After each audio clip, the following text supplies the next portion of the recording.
Dear Heroin, I am both happy and sad to say goodbye to you. This journal was written by Thomas Ventura from Kings Park. His mother, Linda, is sharing it with us. You've been my best friend for a long time. These are an addict's most private thoughts and feelings about the inner struggle with the drug that ruled and ruined his life. I'm sick and tired of being sick and tired. You can feel his frustration. I am definitely powerless over my addiction. His desperation. I'm confident in myself that I can stay sober. And at times, his determination. He had plans to do things with his life. A life that began with happier times. They made money selling shells at Montauk.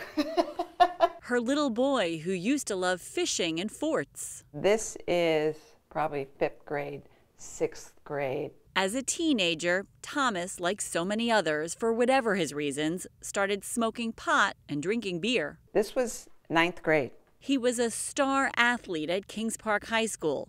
Football, wrestling, and lacrosse. All-American boy. An all-American boy who turned from pot and booze to pills and then heroin. Linda says within a few months, she knew he was in deep and realized she'd have to fight to keep her son alive. We would go to detox, and he would try to do the meetings. And, it was always an uphill battle. Carefully read these words that Thomas scrawled page after page, almost as if willing himself to do what he wrote. It's an insidious drug. It just changes everything about them. It changed Thomas's life. March 2012. It was the day Thomas came home from rehab, one of many he had been to.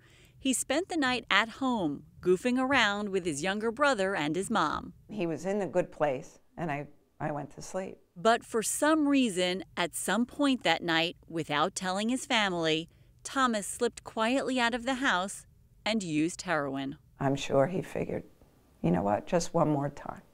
Linda left the house for work early the next morning. I peeked in Thomas's room, and I saw it was really dark, and I saw, his bed, what I thought was him in his bed.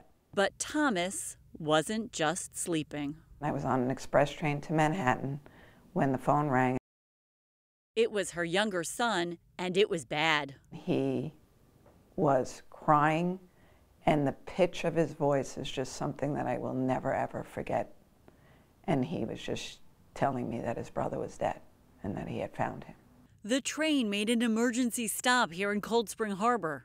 A stranger here in the parking lot saw Linda stranded and sobbing and graciously offered to drive her home. It was just a surreal scene, something that you just never can imagine is happening in your life, and by any stretch of the imagination.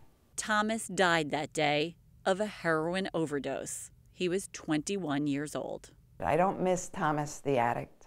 I miss Thomas, my son, every second of every day. I'm Sherry Einhorn, News 12, Long Island.